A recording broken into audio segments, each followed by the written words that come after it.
আমরা যদি আজকে থেকে প্রত্যেকে সচেতন হই, আমাদের হাতের আবর্জনা বা ব্যবহৃত আবর্জনা যদি নির্দিষ্ট জায়গায় সুন্দরভাবে আমরা গুছিয়ে ফেলি। পরিবেশ রক্ষায় জাতিকে ঐক্যবদ্ধ হওয়ার ডাক দিলেন বাংলাদেশের বর্তমান প্রধানমন্ত্রী তারেক রহমান। পরিবেশ বজ্র রক্ষায় যেন জাতিকে ঐক্য হওয়ার ডাক দিলেন বর্তমান প্রধানমন্ত্রী, গর্বিত প্রধানমন্ত্রী, জনগণের প্রধানমন্ত্রী, পাবলিকের ম্যান্ডেট নিয়ে আসা প্রধানমন্ত্রী তারেক রহমান। যেখানে সেখানে বিড়ির ফুটকি, যেখানে সেখানে পানির বোতল, যেখানে সেখানে চিপসের প্যাকেট, যেখানে সেখানে যাতাভাবে ফেলে দেওয়া, সেটা যেন নিয়ন্ত্রণ করতে পারে।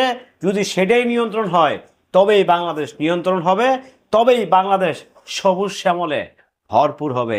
হ্যালো এভরিওয়ান, আসসালামু আলাইকুম। শিমুল আছি আপনাদের সঙ্গে। পরিবেশ রক্ষায় নতুন সিদ্ধান্ত কিংবা পরিবেশ রক্ষায় নতুন কিছু নিতে যাচ্ছে কিংবা নতুন কোনো সিদ্ধান্ত কিংবা চূড়ান্ত লেভেলের সিদ্ধান্ত নিতে যাচ্ছে বর্তমান নির্বাচিত সরকার।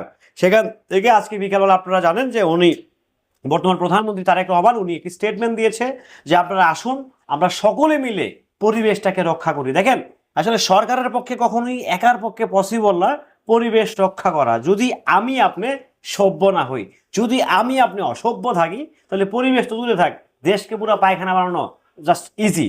যদি আমি আপনি সভ্য থাকি, দেশের সরকার যে কথাটা বলতেছে তার চেয়েও দুর্দান্ত হবে, তার চেয়েও চমৎকার হবে, তার চেয়েও সবুজ শ্যামলে শস্যে ভরপুর হতে পারে এই বাংলাদেশ।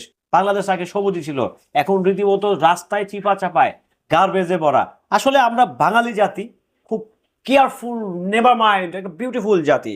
যেখানে যাব সেখানেই তার সুনাম বয়ে নিয়ে আসবো, যেখানেই যাব পৃথিবীর যে প্রান্তে।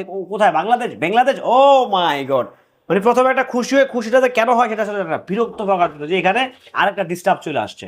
সো সেই জায়গা থেকে বর্তমান প্রধানমন্ত্রী যে চাচ্ছেন সেটা হচ্ছে একদম টু বি অনেস্ট, পরিষ্কার এবং ক্লিয়ার মেসেজ। সেটা হচ্ছে যে আমি যদি আমার ময়লাটা আপনার সিগারেটের শেষ টানটা দিয়ে যদি সুখ টানটা দিয়ে যদি পকেটে পড়েন, টিস্যুতে মোড়া যদি ডাস্টবিনে ফেলান, তাহলে পরিবেশ রক্ষা হবে।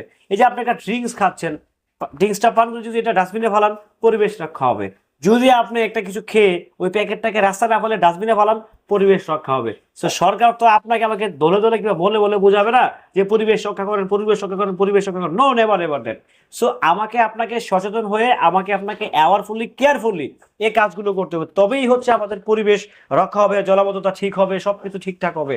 এই যে দেশে যে বন্যা হয়, পানি নামে না, কেন নামে না? এই যে আমাদের চরিত্র ভালো না। আসলে দেশে বন্যা হচ্ছে, পানি নামতেছে না, কেন নামতেছে? আমাদের চরিত্রটা খুবই ভালো। সরি, আমি ভুলে গেছি। আমরা হচ্ছে অত্যন্ত প্রাকৃতিক চরিত্রের মানুষ, যেখানে খাবো সেখানেই হাঁকবো। এটা হচ্ছে আমাদের বাঙালিগত জেনেটিক কিংবা জন্মগত সমস্যা, কারণ। তো এই প্রবলেমগুলো যদি আমরা ফাইন্ড আউট করতে পারি, যদি এগুলোকে যদি আমরা এডিস করতে পারি, তাহলে আমাদের দেশের যে পরিবেশ কিংবা যে সবুজ বাংলাদেশ, সেটা আবারও ফিরে আসবে উইদিন ভ্যারি শর্ট টাইম। আর যদি না রাখতে পারি চরিত্রহীন লম্পট, আমি বারবার বলি যে আমরা খুব ভিআইপি জাতি, যেখানে যাব সেখানেই দেশের সুনাম বই নিয়ে, যেখানে খাবো সেখানেই পায়খানা করবো। সো যদি ওই চরিত্র থেকে আমরা ফেরত না পড়ি, তাহলে সরকার কেন হাজারটা সরকার এসে বললো লাভ নেই যদি মানুষের চরিত্র ঠিক না হয়। আশা করছি কি বলতেছি আমি কিংবা সরকার কি বলছে সেটা আপনারা বুঝতে পারছেন। ভালো থাকবেন, সুস্থ থাকবেন।